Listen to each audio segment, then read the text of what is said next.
Arts তোমার weakness নয়, বরং অপরচুনিটিস। তোমরা আমার পেছনে যে স্ট্যাটিস্টিক্সটা দেখতে পাচ্ছ, এটা ছিল HSC 25, অর্থাৎ তোমাদের বড় ভাইয়া আপুদের একটা পরিসংখ্যান, যেখানে দেখতে পাচ্ছ HSC 2025 ব্যাচে মোট শিক্ষার্থী ছিল 12,51,000। সেখানে মানবিক বিভাগ থেকে পরীক্ষা দিয়েছিল 6,43,000 শিক্ষার্থী।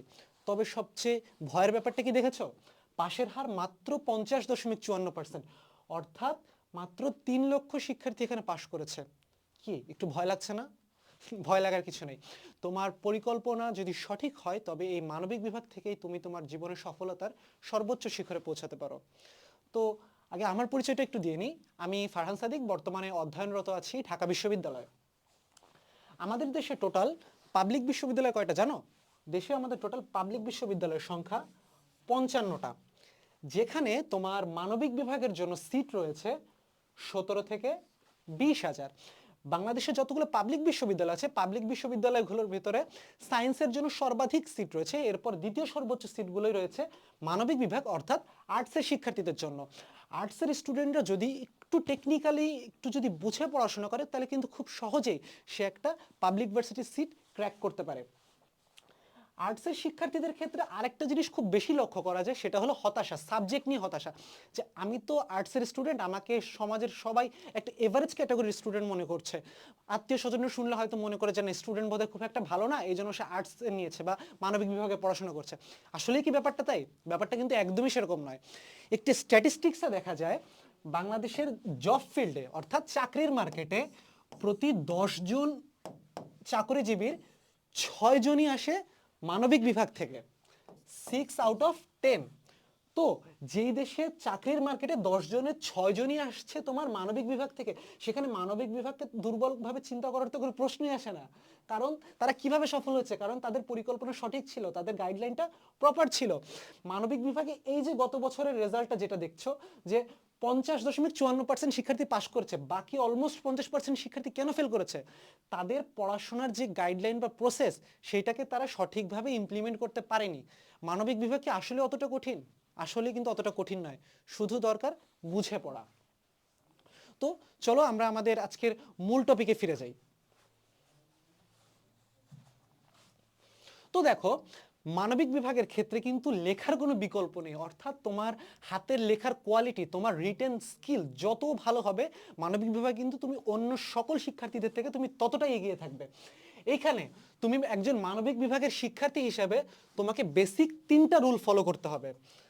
তোমাকে বেসিক এই যে 3টা রুল, এই 3টা রুল ফলো করতে হবে। বেসিক 3টা রুল কি কি? মুখস্থবাদ, বুঝে পড়া। মানবিক বিভাগের শিক্ষার্থীদের সবচেয়ে বড় সমস্যাটা কি জানো? সবচেয়ে বড় সমস্যাটা হচ্ছে তারা জাস্ট একাধারে মুখস্থ করতে থাকে, কোনো কিছু বোঝার বেলায় নেই, শুধু এক নাগাড়ে মুখস্থ। যার ফলে পরীক্ষার প্রশ্নে উত্তর চাওয়া হয় একটা, লেখা হয় আরেকটা। চা হয়েছে সম্রাট আকবরের বাবার নাম কি, তুমি তোমার বাবার নাম লিখে দিয়ে আসো। সমস্যাগুলো হয় এখানে। তো দেখো, বাংলাদেশের মানবিক বিভাগের শিক্ষার্থীদের মধ্যে ইকোনমিক্স, সিভিক্স, সোশ্যাল ওয়ার্ক অর্থাৎ অর্থনীতি, পৌরনীতি, সমাজকর্ম, এই 3টা সাবজেক্ট নেওয়ার প্রবণতা খুবই কমন। সো এখানে আমরা এই বেসিক 3টা সাবজেক্ট বা মেইন 3টা সাবজেক্টকে নিয়ে কথা বলছি। তো এখানে দেখো, ইকোনমিক্স, সিভিক্স এবং সোশ্যাল ওয়ার্ক, এই 3টা সাবজেক্ট যদি মুখস্থ করে ফেলো, তাহলে কিন্তু বিট্রে করবে। এই 3টা সাবজেক্ট যদি তুমি মুখস্থ করো, তাহলে কিন্তু তোমার নিজের ফাঁদে তুমি নিজেই ধরা খাবে। এরপর আমি শুরুতেই যেটা বলছিলাম, যে মানবিক বিভাগের শিক্ষার্থীদের ক্ষেত্রে হাতের লেখা বা ফ্রি হ্যান্ড রাইটিং স্কিলটা খুবই গুরুত্বপূর্ণ। এখানে দেখো, রাইটার্স মাইন্ডসেট ডেভেলপ করো। রাইটার্স মাইন্ডসেট বলতে তুমি কি বোঝায়? আর্টসের এক্সাম মানে কিন্তু রাইটিং এক্সাম। তোমার ব্রেন যত স্ট্রং, তোমার পেইনও তত স্ট্রং হতে হবে। তোমার ব্রেন স্ট্রং, তুমি জানো যে হচ্ছে আমার এই টপিকটা কীরকম, এটা আমাকে কিভাবে লেখা উচিত, বাট তুমি জিনিসটা সাজাতে পারছো না। তোমার ব্রেনে আছে কিন্তু তোমার খাতায় নেই, তাহলে কিন্তু হবে না। সো তোমাকে ফ্রি হ্যান্ড রাইটিং প্র্যাকটিস করতে হবে প্রতিদিন। অন্তত তুমি যদি একটা করে কোয়েশ্চেনের অ্যান্সার লিখো, দেখো গাইডে কিন্তু আমাদের বা বিভিন্ন বইতে অথবা বইয়ের অনুশীলনে কিন্তু অনেক ধরনের প্রশ্নের উত্তর দেওয়া থাকে, নিজে করো যে প্রশ্নগুলো থাকে, সেই প্রশ্নগুলোর উত্তর যদি তুমি প্রতিদিন নিজে নিজে লিখে প্র্যাকটিস করো, তাহলে কিন্তু তুমি এই ক্ষেত্রে অনেকটা বেনিফিটেড হবে। নিজে না লিখলে ইমপ্রুভমেন্ট হবে না। আবার তোমাদের মধ্যে এমন অনেক শিক্ষার্থী আছে যে কবিতা লিখতে ভালো পারে, যে গল্প লিখতে পারে, তারা কিন্তু এই ব্যাপারে অলরেডি অ্যাডভান্টেজ পাচ্ছে। সো তারা কিন্তু তোমাদের থেকে এগিয়ে থাকবে। সুতরাং প্রতিদিন মিনিমাম একটা করে অ্যান্সার লিখো বা ফ্রি হ্যান্ড নিজের মতো করে, নিজের মন মতো করে কিছু একটা লেখার চেষ্টা করো। লিখে তারপরে তুমি দেখো যে তোমার লেখার মানটা কেমন হচ্ছে। তুমি কি তোমার এই লেখার মানে সন্তুষ্ট? তুমি তোমার বাবা মাকে দেখাতে পারো, বন্ধু বান্ধবকে দেখাতে পারো। এরপরে মানবিক বিভাগের শিক্ষার্থীদের ক্ষেত্রে একটা খুবই গুরুত্বপূর্ণ টিপস, সেটা হচ্ছে রিড নিউজ পেপার। আমরা সবাই জানি reading news paper is a very good habit. তো দেখো, রিডিং নিউজ পেপারের তোমার ফায়দাটা কি? তুমি যে প্রতিদিন নিউজ পেপার পড়বা, নিউজ পেপার পড়ার তোমার ফায়দাটা কি? এই যে আমি শুরুতেই বলেছিলাম, রাইটার্স মাইন্ডসেট ডেভেলপ করো। রাইটার্স মাইন্ডসেট, যখন তুমি প্রতিদিন ভাবে নিউজ পেপার পড়ছো, তুমি কিন্তু তোমার শব্দ ভাণ্ডারে নতুন নতুন শব্দ যুক্ত করছো, তোমার শব্দ ভাণ্ডারটা আরো বৃদ্ধি হচ্ছে, তুমি শব্দ চয়ন শিখছো। যে আমি একটা জায়গায় কথা বলছি বা আমি পরীক্ষার খাতায় একটা জিনিস লিখছি, আমার এই সেন্টেন্সে এই ওয়ার্ডের পরে এই ওয়ার্ডটা ইউজ করলে কেমন দেখাবে বা কোন ওয়ার্ডটা ইউজ করলে সবচেয়ে ভালো হবে, এই ব্যাপারটা বোঝাকেই বলা হয় হচ্ছে শব্দ চয়ন। রিডিং নিউজ পেপারের মাধ্যমে তোমার যেমন ভোকাবুলারিটা ইনহ্যান্স হবে, তোমার শব্দ চয়নের কোয়ালিটিটা বৃদ্ধি পাবে, ঠিক তেমনি তাদের লেখার যে একটা সিনক্রোনাইজেশন, এই সিনক্রোনাইজেশনটা তুমি ধরতে পারবে যে না, একটা সেন্টেন্সকে কিভাবে খুব সুন্দরভাবে সাজিয়ে গুছিয়ে লেখা যায়, সেন্টেন্সের মানটা কিরকম হওয়া উচিত, আমি একটা প্যাসেজ লিখবো, প্যাসেজের আমার হেডিংটা কিরকম হতে পারে, একটা লুক্রেটিভ হেডিং যেটা আমার একজন পাঠক যে আমার লেখাটা পড়লেই তার চোখটা সেখানে আটকে যাবে, তার আরও পড়তে ইচ্ছা হবে। এই জন্য রিডিং নিউজ পেপার। তারপরে মানবিক বিভাগের শিক্ষার্থীদের ক্ষেত্রে বেশিরভাগেরই টার্গেট থাকে যে পাবলিক ভার্সিটিতে পড়াশোনা করব, বিসিএস ক্যাডার হব। মানবিক বিভাগের শিক্ষার্থীদের মধ্যে কিন্তু বিসিএস প্রবণতা খুবই বেশি। তো বিসিএস এর ক্ষেত্রে কিন্তু তোমার জিকে অত্যন্ত গুরুত্বপূর্ণ একটা জিনিস। তো তুমি যদি প্রতিদিন এখানে রিডিং নিউজ পেপার বা এই যে খবর পড়ার যে অভ্যাসটা, এটা যদি করতে পারো, তোমার কিন্তু জিকের যে নলেজটা সেটাও কিন্তু ইনহ্যান্স হচ্ছে। সুতরাং এই বিষয়টাকে খুবই গুরুত্ব দেওয়া উচিত। এখন অনেকেই বলতে পারো যে ভাই আমাদের ওখানে তো হচ্ছে এরকম নিউজ পেপারটা অ্যাভেলেবেল না বা সাপ্লাই পাওয়া যায় না। এই এখন এইসব লেম এক্সকিউজ দেওয়ার সময় না, তোমার হাতে একটা স্মার্টফোন আছে, কারণ তুমি স্মার্টফোন দিয়ে ভিডিওটা দেখতেছো, অনলাইনে হাজার হাজার নিউজ পোর্টাল আছে, তুমি চাইলেই কিন্তু অনলাইনে দেখতে পারো, তোমাকে যে ফিজিক্যাল নিউজ পেপার দিয়ে পড়তে হবে এমন কিন্তু না। তো চলো, আমরা আজকে শুরুতে বলছিলাম যে আজকে আমরা এই তিনটা সাবজেক্টের একটু খুঁটিনাটি নিয়ে আলোচনা করব, economics, civics and social work. মানে এই তিনটা সাবজেক্টে আমরা কিভাবে সবচেয়ে ভালোভাবে পড়াশোনা করে, সহজে পড়াশোনা করে বেশি মার্ক গেইন করতে পারি, আমরা কি কি মিস্টেক করি, পরীক্ষার খাতায় আমাদের অ্যান্সারগুলো কিরকম হওয়া উচিত, এই ব্যাপারটা নিয়ে একটু ছোটখাটো অ্যানালাইসিস করি। আসো, শুরুতেই দেখো ইকোনমিক্স।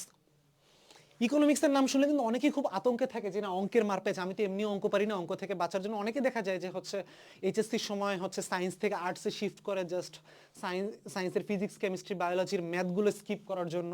অনেকের মাথায় হচ্ছে অর্গানিক রিয়াকশনগুলো ঢোকে না, মানে বেসিক্যালি ম্যাথ স্কিপ করার জন্যই হচ্ছে অনেকেই আসে এটা যে আর্টসে চলে আসি।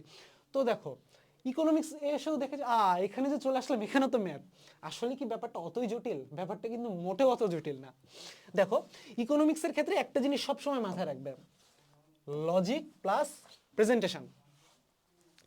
ইকোনমিক্স বুঝতে না পারলে লাগবে ভয়, তবে বুঝে গেলে এটাই তোমার ফেভারিট সাবজেক্ট হবে নিশ্চয়। ইকোনমিক্স কিন্তু সম্পূর্ণভাবে একটা নিজের থেকে বোঝার জিনিস। ইকোনমিক্স এমন একটা সাবজেক্ট যেই সাবজেক্ট কিন্তু বানিয়ে লেখার কোনো সুযোগ নেই। তুমি যদি ভাবো যে না পরীক্ষার খাতায় আমি আমার সৃজনশীলতার বহিঃপ্রকাশ ঘটাবো, তুমি কিন্তু পাবে 00। এইটা একদম নিশ্চিত থাকো। তো দেখো ইকোনমিক্স যখন আমরা পড়বো বা ইকোনমিক্সে যখন আমরা হচ্ছে পরীক্ষা দিব, আমাদের কি কি বিষয় খেয়াল রাখা উচিত বা কিভাবে আমরা অর্থনীতির ক্ষেত্রে একটা ভালো মার্ক গেইন করতে পারি। সো প্রথমত তোমাদের খেয়াল রাখতে হবে ডেফিনেশন ক্লিয়ার। ডেফিনেশন ক্লিয়ার বলতে কি বোঝায়? এখন ধরো তোমাকে প্রশ্ন করা হলো বাজার বলতে কি বোঝায়, এখন তোমাকে প্রশ্ন করা হলো বাজার বলতে কি বোঝায়, তুমি উত্তর দিচ্ছ প্রত্যেকদিন সকালে আমার বাবা বের হয়ে যায় ব্যাগ বস্তা ভরে যেখান থেকে জিনিসপত্র নিয়ে আসে সেটাই বাজার। অর্থনীতির ভাষায় কি এটাই বাজার? তা কিন্তু নয়। সুতরাং অর্থনীতির প্রত্যেকটা টপিকের তোমার ডেফিনেশনটা একদম ক্লিয়ার কাট রাখতে হবে, এখানে কোনো বানানো মন গড়া জিনিস কিন্তু স্থান পাবে না। তারপরে গ্রাফ মানেই এক্সট্রা মার্কস। অর্থনীতির কথা চিন্তা করলে আমাদের মাথায় কি ভেসে আসে সবার আগে? এরকম একটা সিন ভেসে আসে না? দেখো যে এরকম একটা ফ্লাকচুয়েট হচ্ছে, এই যে এরকম ভাবে তো একটা ডায়াগ্রাম ফ্লাকচুয়েট হচ্ছে, এরকম একটা চিত্র ভেসে ওঠে না? সো দেখো এই জিনিসটার দেখলেই কিন্তু তোমার মনে পড়ে যে জিনিসটা কিন্তু অর্থনীতি রিলেটেড। সো পরীক্ষার খাতায় তুমি যখন এরকম একটা গ্রাফ আঁকিয়ে দিবে, তখন তোমার যে এক্সামিনার তোমার খাতাটা দেখবে তিনি কিন্তু বুঝতে পারবে যে না এই স্টুডেন্টটা শুধু আমার টপিকটা মুখস্থই করেনি বা শুধু লেখাইনি, সে কিন্তু এটা ভালোভাবে আয়ত্ত করেছে। কারণ আয়ত্ত করতে না পারলে কিন্তু সে কখনোই তার খাতায় গ্রাফ আঁকাতো না। সো একটা খাতায় তুমি যখন একটা প্রশ্নের উত্তর দেওয়ার সময় একটা গ্রাফ অঙ্কন করবে, এটা কিন্তু তোমার ব্যাপারে একটা গুড ইমপ্রেশন ক্রিয়েট করবে টিচারের কাছে। তুমি যদি খাতার প্রথম পেজেই মনে করো এমন একটা কোয়েশ্চেন দিয়ে শুরু করলা যে কোয়েশ্চেনে হচ্ছে তোমার গ্রাফ আঁকানোর সুযোগ আছে, তুমি যদি প্রথম পেজে যদি একটা গ্রাফ আঁকিয়ে দাও, তাহলে কিন্তু টিচার বুঝতে পারবে যে না, এই ছেলেটা তাহলে পড়াশোনা করেছে বা এই মেয়েটা পড়াশোনা করেছে। প্রথম পেজ থেকেই তোমার ব্যাপারে তোমার শিক্ষকের ইমপ্রেশনটা থাকবে টপ নচ।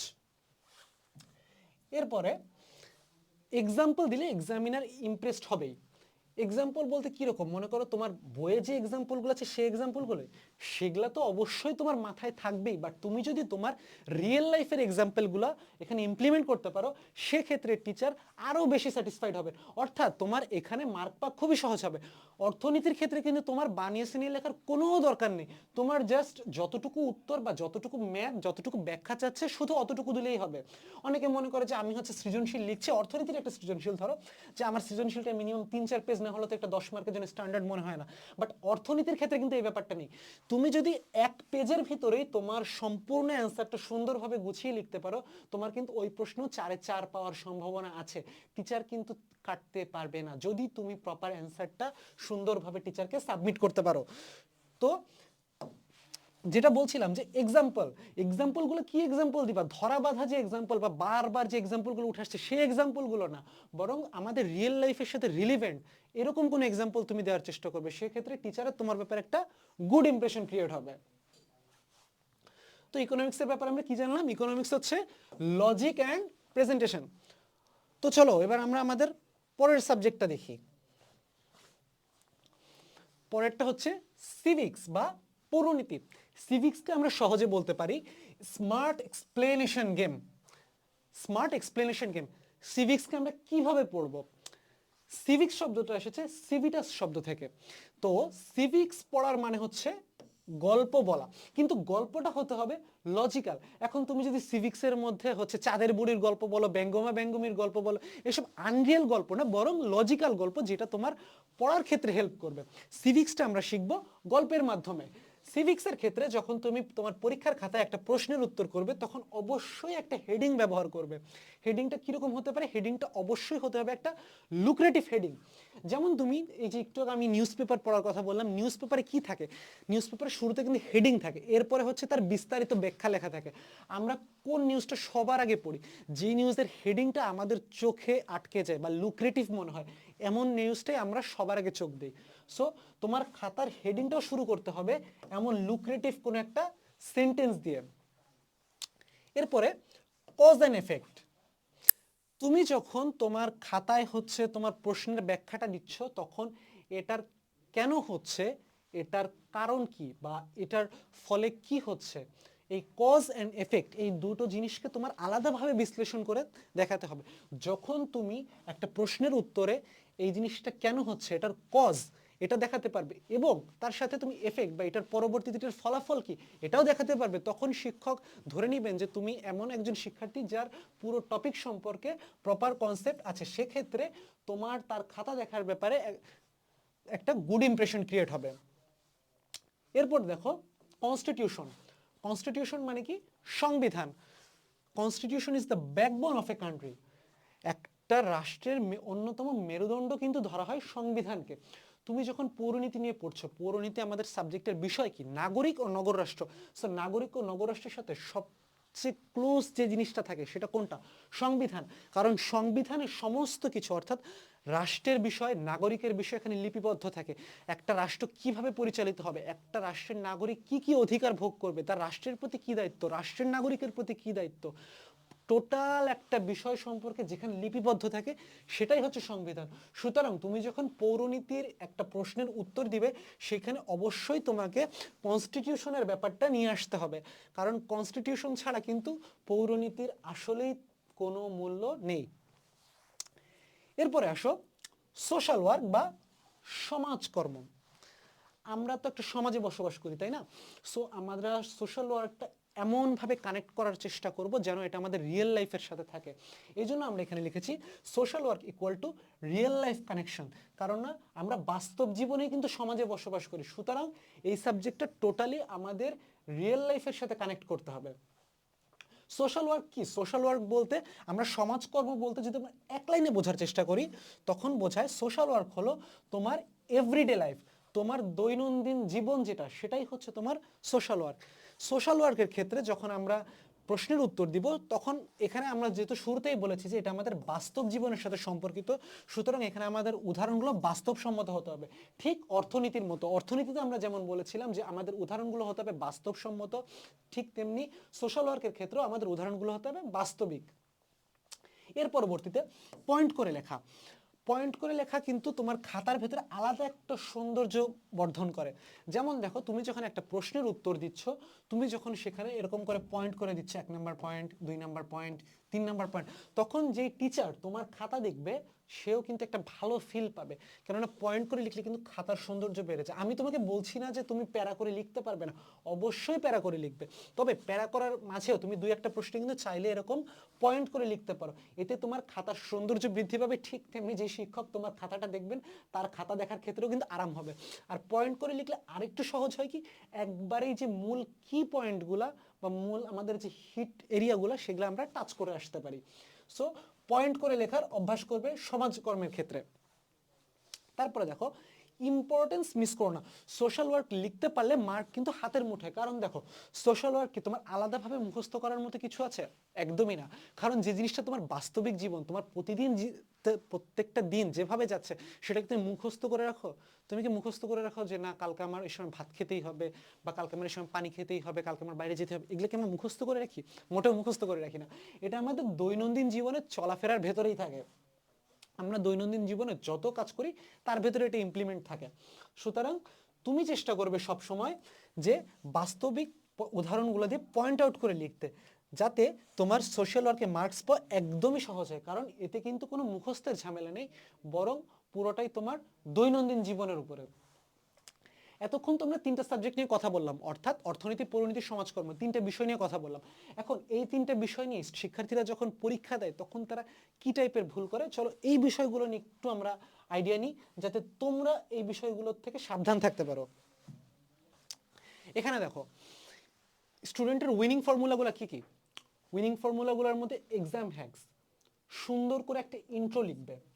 তুমি যখন একটা সৃজনশীল প্রশ্নের উত্তর দিতে যাবে, তোমার প্রথম হেডিংটাই হবে এমন একটা লুক্রেটিভ হেডিং যাতে টিচার সেখানে ইমপ্রেসড হয়। একটু আগে যেমন বললাম যে আমরা নিউজ পেপারের পড়ার ক্ষেত্রে কোন নিউজটা সবার আগে পড়ি, যেই হেডিংটা আমাদের চোখে পড়ে, যেই হেডিংটা আমাদের চোখে লুক্রেটিভ মনে হয়, আমরা কিন্তু সেই নিউজটাই সবার আগে পড়ি।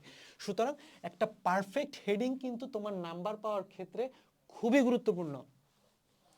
এরপর ডায়াগ্রাম বা চার্ট থাকলে অবশ্যই দাও। যেমন অর্থনীতির ক্ষেত্রে বললাম, অর্থনীতিতে যদি তোমার কোনো প্রশ্নে চার্ট দেওয়ার সুযোগ থাকে বা ডায়াগ্রাম আঁকানোর সুযোগ থাকে, সেখানে তুমি অবশ্যই অবশ্যই অবশ্যই চার্ট বা ডায়াগ্রাম অঙ্কন করবে। এরপর হ্যান্ড রাইটিং বা সাইলেন্ট মার্কস, এটা একটা ব্যাপার। হ্যান্ড রাইটিং কিন্তু অনেকেরই হচ্ছে বেশ সুন্দর, একদম মনে হয় যে টাইপ করা হ্যান্ড রাইটিং। আবার অনেকের হ্যান্ড রাইটিং বুঝতে খুবই কষ্ট হয়, মানে কি লিখছে সে এটাই কিন্তু বোঝা যায় না।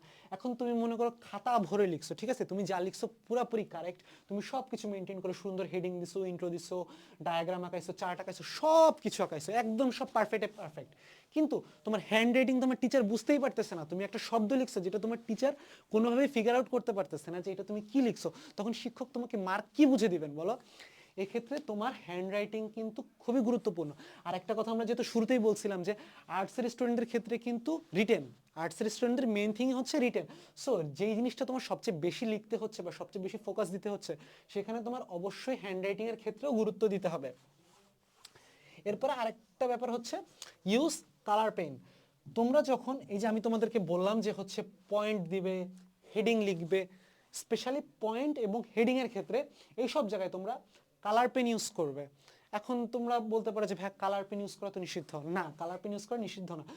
তুমি পরীক্ষার খাতায় 2টো কালারের পেন ইউজ করতে পারবে, এক হচ্ছে কালো, আরেকটা হচ্ছে ব্লু বা নীল।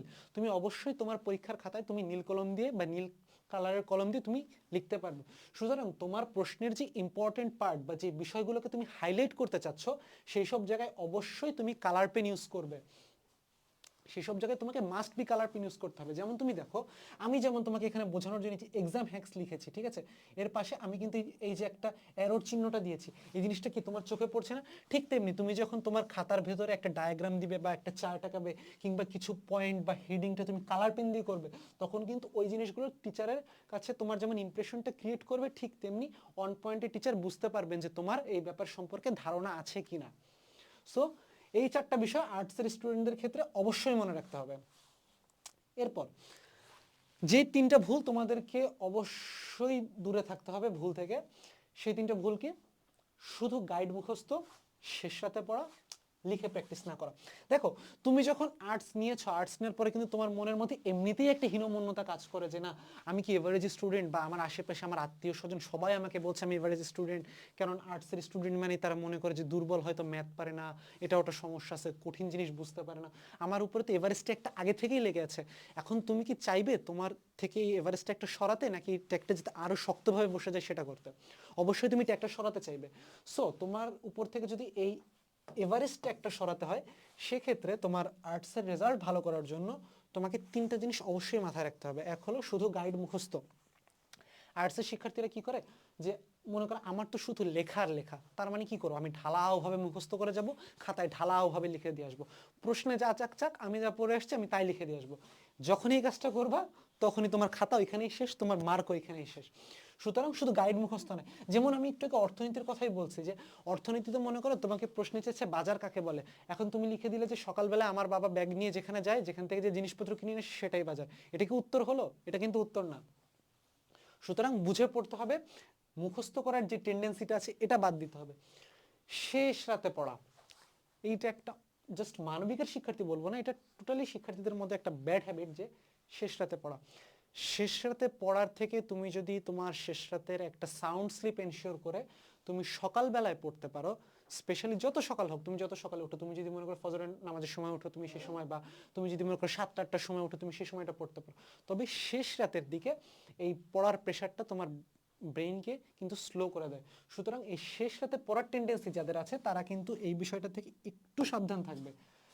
তোমরা রুটিন করে নিতে পারো, যেমন দেখা গেল আমি সকালবেলা 2 ঘন্টা পড়ছি বা 1 ঘন্টা পড়ছি, কারণ স্কুল কলেজের টাইম তো সবার এক সময় এক রকম থাকে। দেখা গেল আমি সকালবেলায় 1 ঘন্টা বা 2 ঘন্টা, দুপুরবেলা এরকম, রাতের বেলায় 1-2 ঘন্টা, এভাবে করে তুমি যদি দিনে 5 থেকে 6 ঘন্টা ম্যানেজ করতে পারো, তোমার কিন্তু শেষ সাথে পড়ার কোনো দরকারই হচ্ছে না।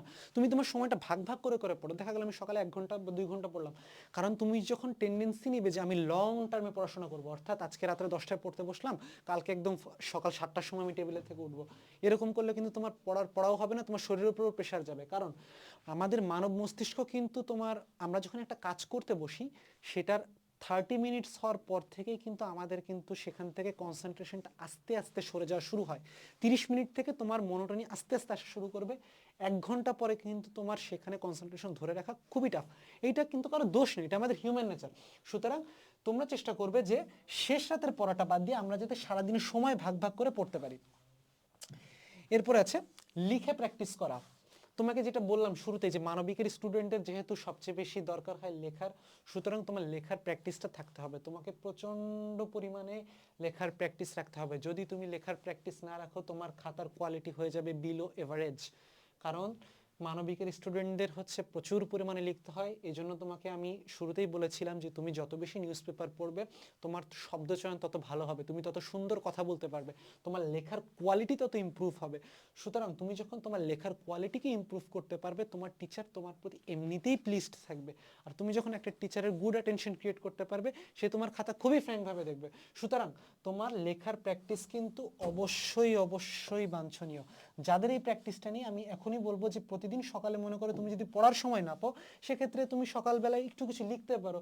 এমন না যে তোমার জাস্ট তোমার একাডেমিক যে জিনিসগুলো আছে সেগুলাই লিখতে হবে, তুমি তোমার মতো তুমি গল্প লিখতে পারো, কবিতা লিখতে পারো, বাট তোমাকে লিখতে হবে, তোমার লেখার কোয়ালিটিটা দেখতে হবে। এখন তুমি যদি মনে করো যে ভাই আমার নিজের লেখার কোয়ালিটি আমি নিজে বুঝতে পারছি না, তোমার প্যারেন্টস আছে, বন্ধু বান্ধব আছে, দেখাও, তাদের কাছ থেকে ফিডব্যাক নাও, কোথায় ভালো করা যায়, নিউজ পেপার বেশি করে পড়ো, তাহলে তুমি তোমার কোয়ালিটিতে যেখানে ল্যাকিংস আছে তুমি সেগুলো বুঝতে পারবে।